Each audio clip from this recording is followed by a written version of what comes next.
floor in an NBA Finals game? I was good. It was good energy. Crowd was great. Like, it was just exactly how you would expect it to be.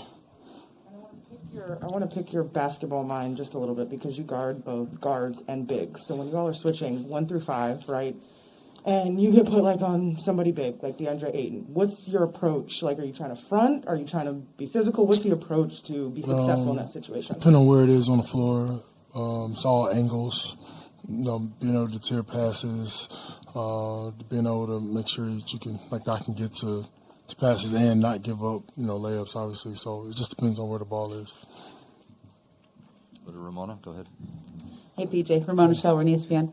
Hey, you have so much history with the Suns, like from playing here, mentoring Devin Booker when he was first coming in, but also your history with Chris Paul. Like, what is it? Are you guys talking? Like, did you reach out to anyone? Or are you just in that place where you're, we'll talk after the finals or something? And my second follow up is, can you share some just memories of your time together with Devin early on? Yeah, I think they already shared a few with the fights and stuff we used to have, but yeah, it's the finals. Like, I got my whole life to talk to Devin. I don't got to talk to him right now.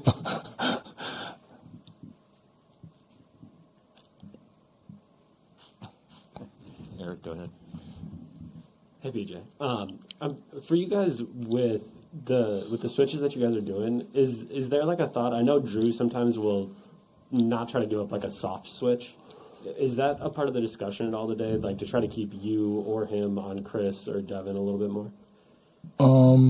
Yeah, we obviously like that. They're obviously picking and choosing pick and rolls who they want to bring up and who they don't. It's something we've been able to navigate and try to figure out, especially throughout the playoffs with Brooklyn and with Atlanta a little bit, like just figuring it out. And it's something we got to do in this series as well. Drew's really good at, kind of looking like he's going to switch and not, and then kind of playing the game. With me, it's more aggressive, just doing it either one or the other.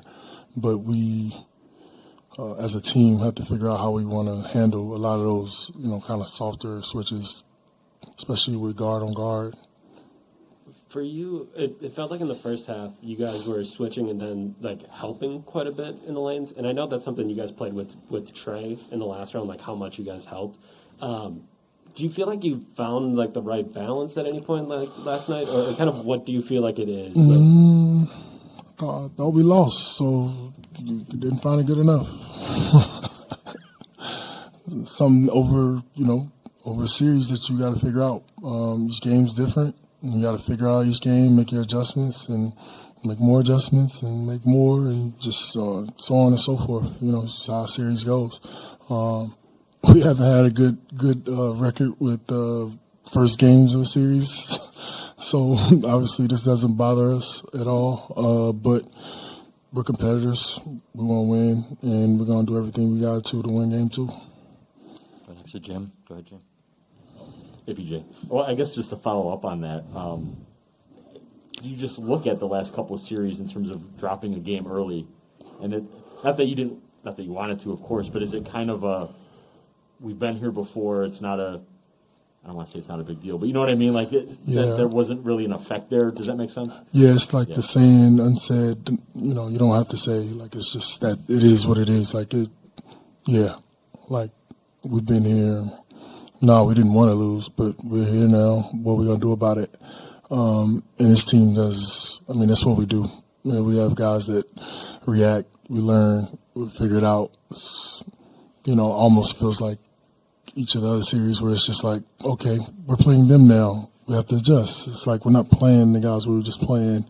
So we got to adjust some things that, in our big schemes and all the stuff our coaches come up with, to tailor fit this series and what we can do, and for film session and practice and everything else we're about to do today, figure out, get ready for tomorrow. And it probably got lost a little bit with Giannis's return and obviously the end result, but last night was probably one of the better shooting nights, rim to 3-point line, that you guys have had in a while. And I know a lot of that is it goes in or not, but some of the looks you guys were getting and some of the shots that were going in, how important was that, or was it maybe frustrating that it was a good shooting night and yet the outcome didn't go your way? I don't think it's either way. I think guys, like, we figure out a way. We had no more offense in the league this year. We figure out a way to score, whether we're making shots or not. It doesn't deter or affect our game and what we do. We have so many guys that can score, but people discount how different it is with and without Giannis. Like, it's a big deal. It is. He's a force, and so we all have to adapt. And when he went out, losing that force, everybody adapted. Now it's adapting back. It's a big deal. So, like I said, it was a good adjustment to get him back. It was good to see him back, have him back. But the adjustments made. Go to Kellen for the next question. Go ahead. Transition defense has been great for you guys all year, but the Suns were able to get out and run last night. What are the keys for you guys? What have been the keys for you guys over the course of the season, and what you need to get back to in Game 2 to limit that more? Not turn the ball over. Not just the way we turned it over. We gave up a few really silly ones, and we got down on turnovers. We don't give up transition points. We're really good in transition, and it's just something, like I said, in the new series, figuring it out, taking our shots, getting to our spots, getting the spacing. It's like really little things that kind of equate to a big number. And I think they had 25 transition points, that's a lot for us. So that's something we'll look to cut down.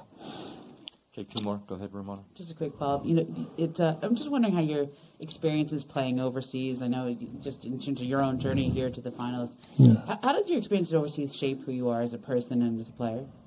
I'll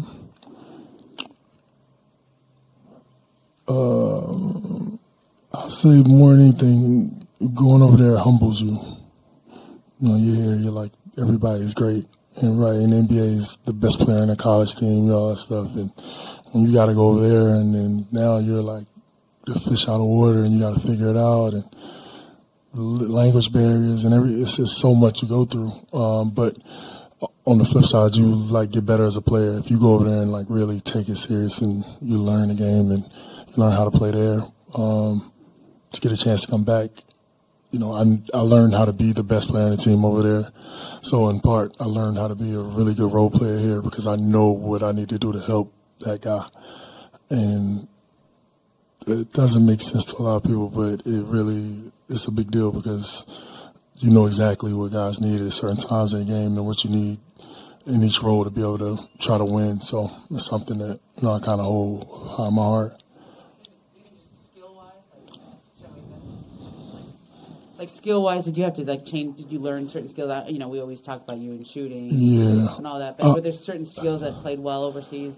Well, I became a pro though. More than anything, you become a pro because I was still a kid. So I became a pro and learned how to be a pro. But yeah, everything skill-wise, being able to switch 1 through 5, guard fives, guards, really learn how to do it. Playing the post defense, being able to deny front, all that stuff you have to be really good at over there because the paint's so holding over there. No 3 seconds, so you can just kind of camp out. So yeah, skill, a lot of like really defined skills. Last question, Eric. Go ahead, please. I'll apologize because I think this is going to be the wrong word, but did it surprise you at all how quickly they got into high-low looks for DeAndre Ayton last night? On the switches, when you did front, pretty quickly they flowed into it. Yeah, which they should. We just gave up the bad angles. We welcome that pass. Those passes usually in the league are either double teams or getting stolen, so that's something that shore up as well because a lot of those shouldn't got through. Thanks, PJ. All right.